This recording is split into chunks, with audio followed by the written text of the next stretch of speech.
बिस्मिल्लाहिर्रहमानिर्रहीम, अस्सलाम वालेकुम। मैं असदुल्ला खान हूँ। बहुत ज़्यादा तनकीद के बाद अलीम खान साहब ने उन सवालों का जवाब देने की कोशिश की है और एक 13 मिनट का क्लिप जारी किया है जिसमें उन्होंने अपने ऊपर उठने वाले एतराज़ात का जवाब देने की कोशिश की है। पहले तो मैं आपसे ये कहूँगा कि अगर आपने मेरा रूडा वाला वीलॉग देखा है तो आप काफ़ी चीज़ें समझ पाए होंगे, लेकिन अगर आपने नहीं देखा तो पहले आपसे गुजारिश करूँगा कि जाइए, इससे पहले वाला जो रूडा क्या है के नाम से मैंने एक वीडियो जारी किया है अपने यूट्यूब चैनल पे, पहले आप वो देखें कि रूडा का मंसूबा दरअसल क्या था। पहले आप उसको समझ लें ताकि आपको ये बातें समझने में भी आसानी रही। और अगर आप वो देख चुके हैं तो मैं बात को आगे बढ़ाता हूं। बात यह है कि अलीम खान साहब ने जो गुफ्तगू की है वो सारी गुफ्तगू उनकी, मैंने उसमें से 9 छोटे छोटे क्लिप निकाले और मैं वो आपके सामने प्ले करता हूं और फिर मैं आपको समझाने की कोशिश करता हूं कि अलीम खान साहब कहां कहां डंडी मार रहे हैं, कहां कहां रूडा जिम्मेदार है, कहां कहां अलीम खान साहब खुद जिम्मेदार हैं, कहां कहां मरियम नवाज की हुकूमत जिम्मेदार है और कहां क्या गेम खेला गया है, कहां क्या खिचड़ी पकाई गई है। तो ये चीजें जरा मैं आपके सामने रखता हूं। देखिए, सबसे पहले तो उन्होंने जिक्र किया कि भाई ये जो सोसाइटी है, पहली बात यह कि मैंने तो इसका एनओसी नहीं लिया। ये सोसाइटी तो दरअसल रिवर एज के नाम से सोसाइटी थी, उसका तो एनओसी मुझसे पहले ही किसी और को जारी किया जा चुका था। मैंने तो उस सोसाइटी को एज इट इज नीलामी में खरीदा।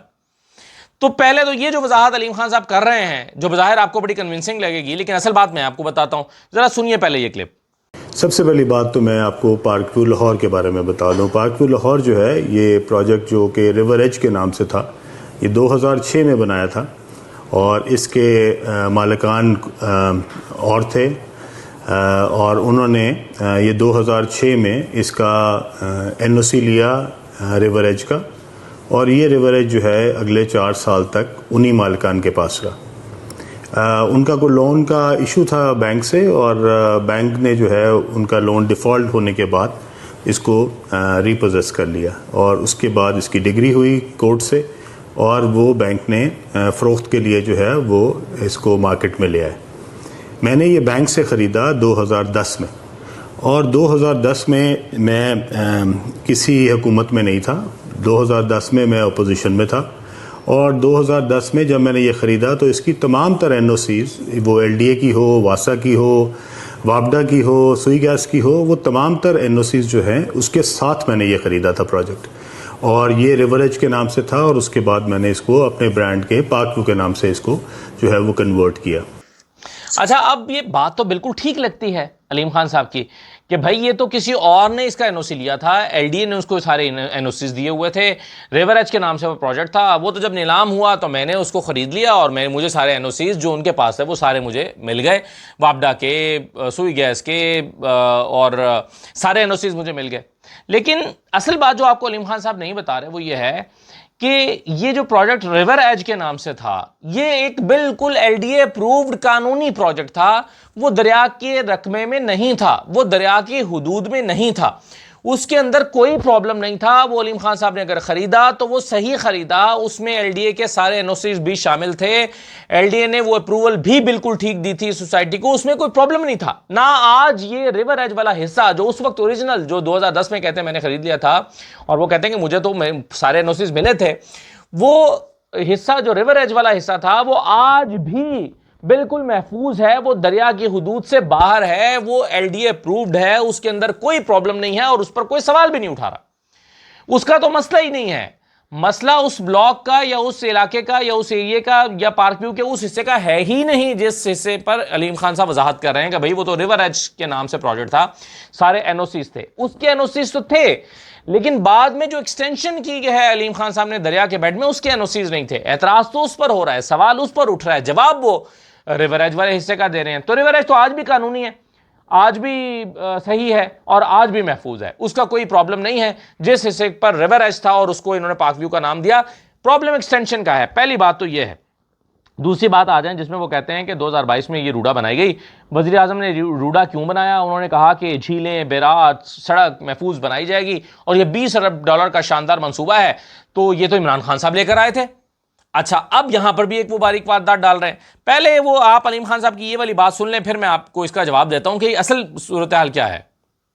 इसमें 2022 में ये फ़र्क आया कि इसकी जो अप्रूवल्स थी वो एक अथॉरिटी जो कि एलडीए हुआ करती थी उसमें तब्दीली आई और 2022 में इसको एक नई अथॉरिटी बनाई गई जो कि river Ravi urban development authority के नाम से हुई और जिसको नाम रूडा रखा गया। और उस वक्त की हुकूमत ने उसको बनाया था 2, 3, 4 मकासद के लिए। मैं उन तमाम तकरीब में मौजूद था जिसमें उस वक्त के वज़ीर आज़म जो हैं वो आए थे और उन्होंने हमें बताया था कि हमने रूडा क्यों बनाया। रूडा उन्होंने इसलिए बनाया था कि सबसे पहले जो है वो लाहौर शहर को एक तरफ और दूसरी साइड पे शेखुपुरा को इसको महफूज बनाया जाएगा फ्लड से। और लाहौर के साथ जो एक बहुत खूबसूरत एक झील बनाई जाएगी रिवर पे, और वो तकरीबन 27-30 किलोमीटर लंबी होगी और उसके आगे एक बैराज बनाया जाएगा। और इस लेक को दोनों साइडों से खूबसूरत करके इसके दोनों साइडों पे एक 300 फीट की सड़क बनाई जाएगी जो कि दोनों साइडों पे होगी। एक बंद भी होगा और ये सड़क भी होगी जो दोनों जो साइड्स हैं उनको महफूज करेगी रिवर रावी के फ्लडिंग से। और इसके साथ साथ उसके दोनों तरफ बहुत खूबसूरत जो है वो इंफ्रास्ट्रक्चर बनाया जाएगा। उस इंफ्रास्ट्रक्चर में उन्होंने बताया था उस वक्त के वज़ीर आज़म ने कि ये तकरीबन $20 अरब का प्रोजेक्ट है और इसके ऊपर हाई राइज बिल्डिंग बनेगी, अपार्टमेंट टावर्स बनेंगे, कॉर्पोरेट टावर्स बनेंगे, शॉपिंग मॉल्स बनेंगी।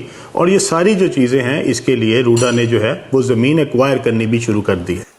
अच्छा, अब अलीम खान साहब ये कह रहे हैं कि ये इमरान खान साहब का मंसूबा था और वो पूरे मंसूबे को एक्सप्लेन कर रहे हैं, जो मैंने अपनी पिछली वीडियो में रूडा क्या है जो मैंने वीडियो की है उसमें मैंने एक्सप्लेन किया है। वाकई ये सही कह रहे हैं, यही मंसूबा था कि चैनलाइजेशन होगी, दरिया का रकबा मार्क होगा। अच्छा, ये बात वो नहीं बता रहे कि सबसे पहले चैनलाइजेशन होनी थी, दरिया का रकबा मार्क होना था, उसके बाहर दरिया के रकबे के किनारों को फिर पक्का करके कंक्रीट करके उसके बाहर फिर ये सड़क बननी थी, झीलें बननी थी, एक बैराज बनना था, दोनों तरफ हाई राइज बिल्डिंग्स बननी थी। यही मंसूबा था। लेकिन इस मंसूबे में कहीं ये नहीं था कि आप दरिया के बेड में जाके, यानी आपने चैनलाइजेशन कर ली, आप दरिया के बेड में जाके अपनी सोसाइटी की एक्सटेंशन कर लें, ये मंसूबे का हिस्सा नहीं था। अलीम खान साहब इस बात का तो जवाब ही नहीं दे रहे। वो कह रहे हैं जी इमरान खान ने, चूंकि वो इमरान खान के खिलाफ कैंपेन शुरू हो गई है तो वो भी इमरान खान के ऊपर डालने की कोशिश कर रहे हैं कि इमरान खान ने ये मंसूबा बनाया था। इमरान खान के मंसूबे में ये कहीं नहीं था कि हाउसिंग सोसाइटियां दरिया के पेट में जाके बन जाएंगी, ये कहीं नहीं था। अगर होता तो अलीम खान आपकी 300 जो एकड़ ज़मीन है उसको लीगल ना कर देते, वो उस वक्त रूडा आपको अप्रूव ना कर देता उस ज़मीन को, या एलडीए अप्रूव ना कर देता। 11 साल तक एलडीए ने फिर इसको क्यों रोका रखा? इमरान खान के होते हुए आपका अप्रूवल क्यों ना हुआ? अगर ये आप जो बात कह रहे हैं वो ठीक होती तो मंसूबा यही था। लेकिन इस मंसूबे में ये नहीं था कि दरिया के अंदर जाके सोसाइटियां बनेंगी, दरिया के बाहर हाई राइज बिल्डिंग्स बननी थी। दरिया का सबसे पहले दरिया के रकबे का तयन होना था और उसके बाद फिर सारा कुछ जाकर ये होना था। अच्छा, उसके बाद वो कहते हैं कि जी पार्क व्यू ने 1 इंच ज़मीन भी नहीं ली, पार्क व्यू ने कोई ज़मीन एक्वायर नहीं की बल्कि मकामी ज़मींदारों से खरीदी है। यानी वो ये कह रहे हैं कि एलडीए ने या रूडा ने अगर मकामी ज़मींदारों से ज़मीन खरीद ली है या एक्वायर कर ली है तो उसके बाद उसने फिर इन्वेस्टर्स को देनी है। लेकिन वो कहते हैं मैंने इन्वेस्टर से नहीं ली, मैंने तो मकामी ज़िम्मेदारों से ली है। ये बात भी वो ठीक कह रहे हैं, मकामी ज़िम्मेदारों से, यानी पहले जो वहाँ की इलाके की ज़मीन है उसको ख़रीदा। लेकिन ये तो एतराज़ ही नहीं है आपके ऊपर, अलीम खान साहब के ऊपर ये एतराज़ ही नहीं है। ज़रा सुन लें ये भी क्लिप। पार्क व्यू के अंदर 1 इंच ज़मीन भी एक्वायर नहीं की गई। पार्क व्यू की तमाम तर ज़मीन जो है वो हमने लोकल ज़िम्मेदारों से मुंह मांगे कीमत पे ख़रीदी। इसके अंदर कोई सरकारी ज़मीन, कोई सरकारी रकबा, कोई सरकारी जो है वो एरिया जो है वो उसके अंदर शामिल नहीं है। टोटल पार्क व्यू जो है वो प्राइवेट ओनर से ख़रीदी गई और प्राइवेट जो है इसको बनाया गया। इसमें कोई सरकारी हमें किसी किस्म की एक्विजिशन या कोई सरकार की तरफ से कोई मदद हमने नहीं ली हुई, ना हमने उससे पिछली हुकूमत में ली, ना इस हुकूमत में ली। अच्छा, अब सवाल ये नहीं है, सवाल ये है कि आपने ये लैंड जिसका आपने जाकर, और फिर देखें लैंड तो जो दरिया के अतराफ में लैंड है वो तो एक्वायर हो रही है। आप पर रूडा की ये मेहरबानी कम है कि आपसे लैंड एक्वायर नहीं की। उसूली तौर पर तो उनको अपने रूडा को अपने प्रोजेक्ट के लिए जहां पर वो बाकी जगह एक्वायर कर रहे हैं आपकी जगह एक्वायर कर लेनी चाहिए थी। लेकिन उल्टा रूडा आपको अप्रूवल दे रही है कि आप ये जो इलीगल ज़मीन है यानी दरिया के रकबे में आती है, उल्टा आपको वो ये फेवर दे रहे हैं कि आपको वो लीगल कर रहे हैं। उसूली तौर पर इस प्रोजेक्ट के अंदर आने वाली हर ज़मीन रूडा को एक्वायर कर लेनी चाहिए। अगर वो बाकी ज़मीनें एक्वायर कर रहे हैं, वो अगर बाकी गांव देहात एक्वायर कर रहे हैं, जो आपने खुद भी कहा कि इन्होंने एक्वायर करना भी शुरू कर दी, अगर वो ज़मीनें एक्वायर कर रहे हैं इस प्रोजेक्ट के अंदर आने वाली तमाम ज़मीनें, तो आपकी ज़मीन उन्होंने तो एक्वायर नहीं की। आपकी ज़मीन एक्वायर, आपने अपनी ज़मीन एक्वायर भी नहीं होने दी, बल्कि उल्टा आपने रूडा से गैर कानूनी तौर पर मरीम नवाज की हुकूमत आने के 1 हफ्ते के अंदर अंदर आपने उनसे अप्रूवल लेकर उसको एक मंजूर शुदा रिहायशी कॉलोनी में तब्दील करवा के लोगों से 70,000 रुपये फी मरला चार्ज कर लिया। तो जो तस्वीर का रुख दिखाने की अलीम खान कोशिश कर रहे हैं, असल तस्वीर का वो रुख नहीं है, तस्वीर का एक दूसरा रुख भी है जो मैं आपको दिखाने की कोशिश कर रहा हूं। उसके बाद वो कहते हैं कि जी उन्होंने सारा मलबा रूडा पे डाल दिया कि भाई रूडा का प्लान ये था कि उन्होंने दोनों तरफ सड़कें बनानी थी, झील बनानी थी, ये करना था, वो करना था। इन्होंने तो कोई काम ही नहीं किया। इस वजह से, यानी वो बताने की कोशिश ये कर रहे हैं कि इस वजह से मेरी ज़मीन डूब गई। अगर इन्होंने सड़क बना दी होती, दरिया को का बंद बांध दिया होता, अगर झील बना दी होती, बैराजेस बना दिए होते, हाई राइज बिल्डिंग्स बना दी होती, सारा कुछ कर दिया होता, तो ये मेरी ज़मीन नहीं डूबनी थी। भाई आपकी ज़मीन तो फिर भी डूब रही थी क्योंकि वो दरिया के हिस्से में आई हुई है, तो ये तो फिर भी डूबनी थी। एक्चुअली अगर मास्टर प्लान जो रूडा का है उसके मुताबिक अगर आप जाएं तो उस प्लान में तो पार्क व्यू सोसाइटी इस जगह पर मौजूद ही नहीं होनी चाहिए। एक्चुअल मास्टर प्लान के मुताबिक ये तो दरिया की चैनलाइजेशन जो होगी ये दरिया के रकबे में आ जाएगा। मास्टर प्लान जो बनेगा, ये जो हिस्सा है जो मैंने कल आपको नक्शों से समझाया था, अगर नहीं देखा मैं फिर कहूंगा कि जाके देखेंगे। उस नक्शे में मैंने आपको बताया था कि दरिया 2010 में कितना चौड़ा था, 1.5 किलोमीटर। जहां अलीम खान ने सोसाइटी बनाई है उसको करीब करते गए हैं, वहां पर वो रकबा जो है वो सिर्फ 260 मीटर का हो गया है। दरिया का हिस्सा 260 मीटर रह गया है। तो वहां से तो पानी छलांगे मारनी है, और पानी जहां वहां से तंग होकर गुजरेगा तो वो तो ब्रीच करेगा। ये जरा सुन लीजिए जो उन्होंने कहा कि सारा मलबा जो रूडा के ऊपर डाला है, ये भी जरा सुन लें।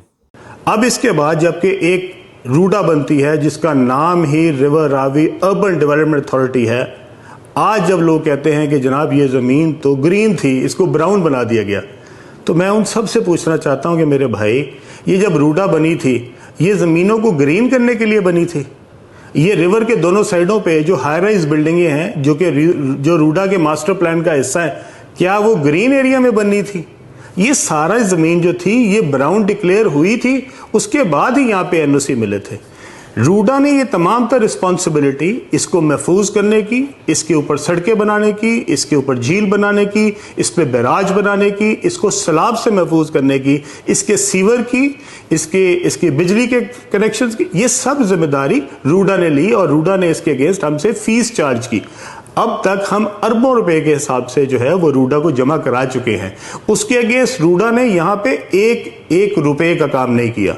यहाँ पे कोई सड़क नहीं बनी, यहाँ पे कोई बंद नहीं बना, यहाँ पे कोई बैराज नहीं बना, यहाँ पे कोई झील नहीं बनी, यहाँ पे कोई 1 रुपए का भी काम जो है वो यहाँ पे नहीं किया गया। इसका जवाब रूडा देगी।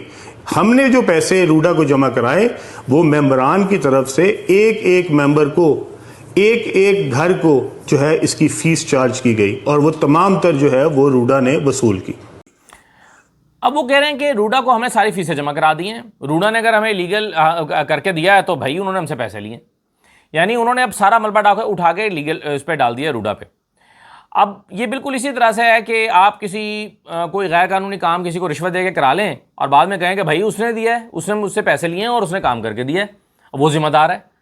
यानी आप अपना असर और रसूख इस्तेमाल करके सियासी दबाव डाल के जिस भी तरीके से रूडा से अप्रूवल करा लें, आप कहते हैं कि रूडा जिम्मेदार है, रूडा ने तो देखें बंद नहीं बांधा, रूडा ने सड़कें नहीं बनाई। भाई रूडा का प्लान तो अब एग्जीक्यूट ही नहीं हुआ। आपने उस प्लान को एग्जीक्यूट होने से पहले दरिया के अंदर आके आपने घर बना लिया। मैं फिर कहूंगा कि दरअसल अगर रूडा अपने मास्टर प्लान के ऊपर जाए और दरिया की सही चैनलाइजेशन हो तो दरिया को अपना वहां पर 1.5 किलोमीटर का जो एक्चुअल हिस्सा है इस जगह पर आकर वो जो बॉटल नेक आपने बना दी है वहां पर उसको 1.5 किलोमीटर का हिस्सा मिलना चाहिए दरिया को।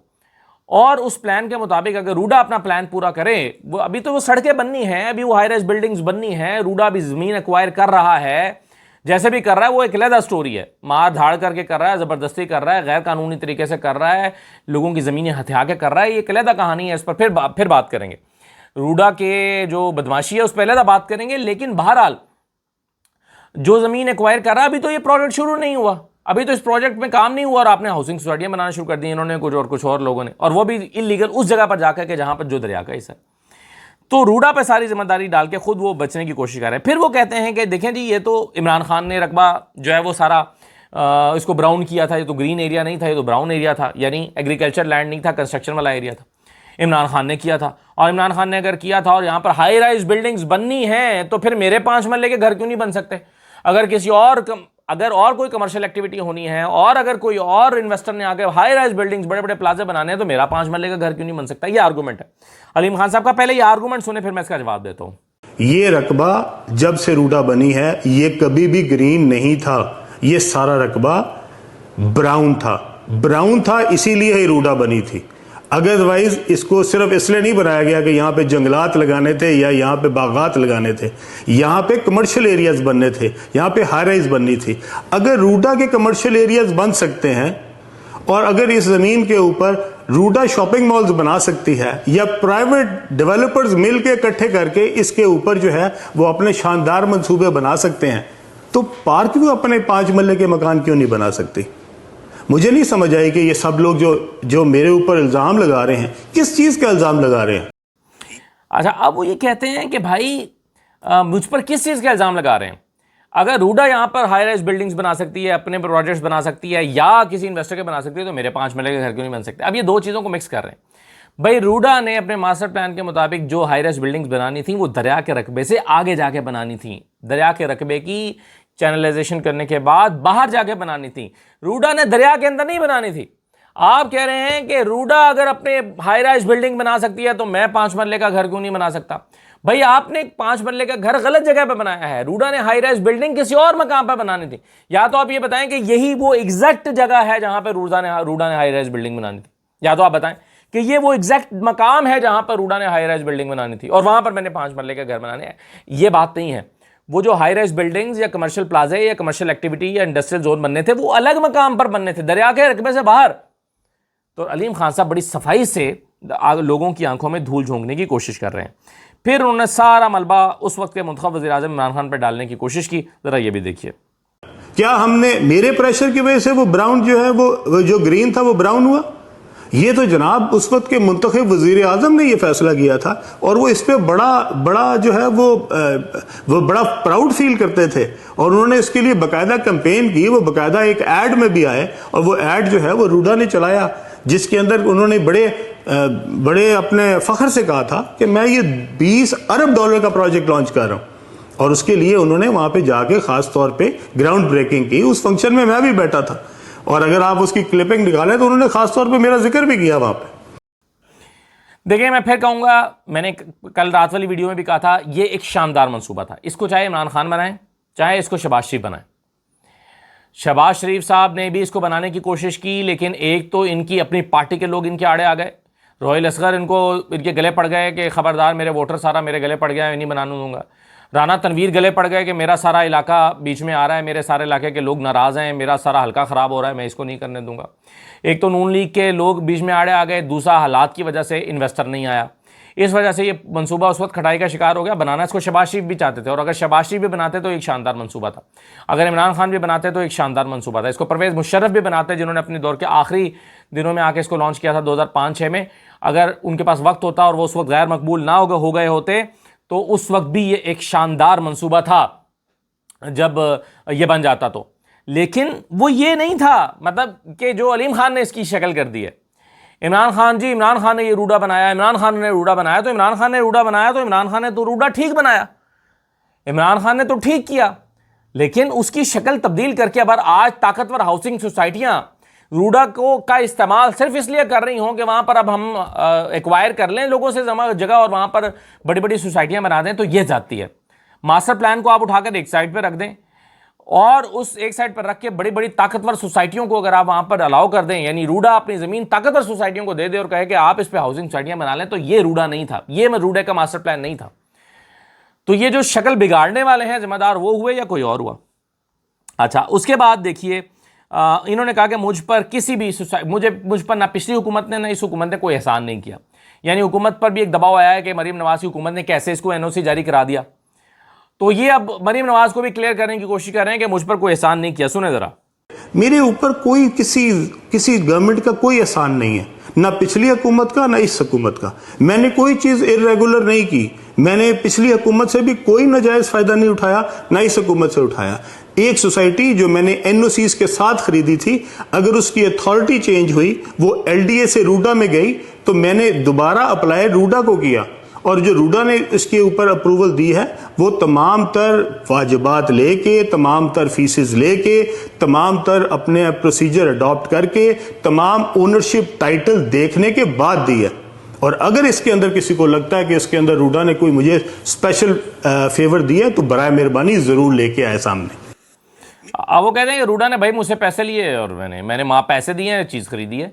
अब ये रूडा जिम्मेदार है अगर उसने मुझे इलीगल दिया है और किसी हुकूमत ने मुझ पर कोई एहसान नहीं किया। यानी पहले ये मियाँ महमूद रशीद के पीछे पड़े रहते थे, 11 साल तक एलडीए ने इनकी अप्रूवल रोके रखी। ऐसे में इमरान ऑन रिकॉर्ड है, वो कहते हैं कि ये मेरे पास आए, इमरान खान से मैंने पूछा, इमरान खान ने मना कर दिया। 11 साल तक एलडीए ने अप्रूवल रोके रखी। अगर किसी ने एहसान नहीं किया तो उस वक्त आपके ऊपर एलडीए ने क्यों, अगर आप लीगल थे तो एलडीए ने 11 साल तक क्यों रोके रखा आपको? आज मरीम नवाज की हुकूमत आते ही आपने प्रूव करवा लिया और अब आप उनको क्लियर करने के लिए, क्योंकि वो आपके तादी हैं, आपके साथ हैं, आप उनको क्लियर करने के लिए कह रहे हैं कि उन्होंने मुझ पर कोई एहसान नहीं किया। आखिर में जाके वो ये कहते हैं कि भाई मेरी सोसाइटी में जो तबाही आई है उसका मैं जिम्मेदार हूँ और मैं उसको ठीक करा रहा हूँ। खुदा के लिए उन इलाकों का जाके देखें जहाँ पर कोई पूछने वाला ही नहीं है। तो छुपे लफ्ज़ों में उन्होंने मरीम नवाज की हुकूमत में भी चार्जशीट लगा दी है कि भाई वहाँ उनको कोई पूछ ही नहीं रहा। ये भी ज़रा सुने। पूरे पाकिस्तान में तबाही मची हुई है, सैलाब पूरे पाकिस्तान में लोगों के घरों को तबाह कर रहा है। बराए मेहरबानी मेरी आपसे गुजारिश है, ये जितने हमारे पॉडकास्ट दोस्त हैं कि आप अब ये पकड़ के उन इलाकों में चले जाएं जिनका पुरसाने हाल कोई नहीं। ये मेंबर के लिए अलीम खान मौजूद है, इन मेंबर्स के ऊपर उनका भाई मौजूद है, इनकी तो देखभाल मैं कर लूंगा। अब बाकियों के लिए आप जरा माशाल्लाह में निकलें और पूरे पाकिस्तान में जो सैलाब से तबाहकारियां हो रही हैं, जो लोगों के बेचारे बेघर हुए हैं, जिनके पास वहां पे ना रहने के लिए रहा है ना कोई खाने के लिए रहा है, बराए मेहरबानी अब उनकी जाके निशानदेही करें और उनको लोगों को दिखाएं। वो कह रहे हैं कि ये मेरी सोसाइटी में अगर तबाही आई है ना तो यहाँ पर काम हो रहा है, लेकिन बाहर जो जाके देखें लोग बेचारे डूब गए हैं, मर गए हैं, कोई पुरसाने हाल ही नहीं है। मरीम नवाज तो कहती हैं कि उनकी टेक केयर हो रही है, ये कहते हैं कोई पुरसाने हाल नहीं है। वहाँ जाके दिखाएं लोगों के हालात क्या हैं। और वाकई मैं अलीम खान से इत्तफाक करता हूँ इस बात पे।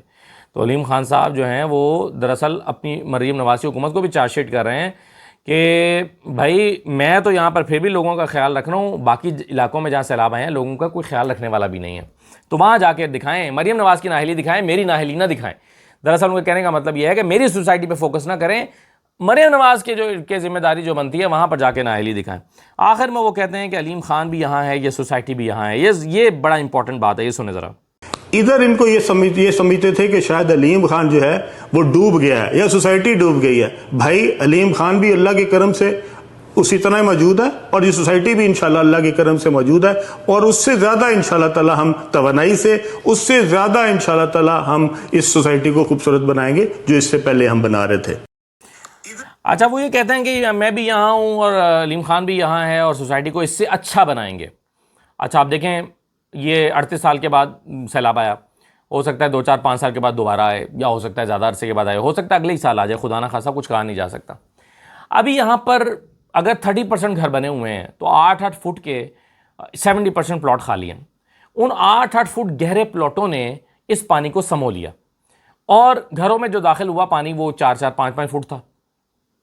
अब आप सोचें कि अगर ये सोसाइटी और बनती है, वो जो गहरे प्लॉट हैं वहाँ पर भी कंस्ट्रक्शन हो जाती हैं, तो पानी को समोने वाला जो इलाका है वो ख़त्म हो जाएगा। यानी सोसाइटी के अंदर जब पानी दाखिल होगा तो वो जो गहरे प्लॉट हैं वो नहीं होंगे।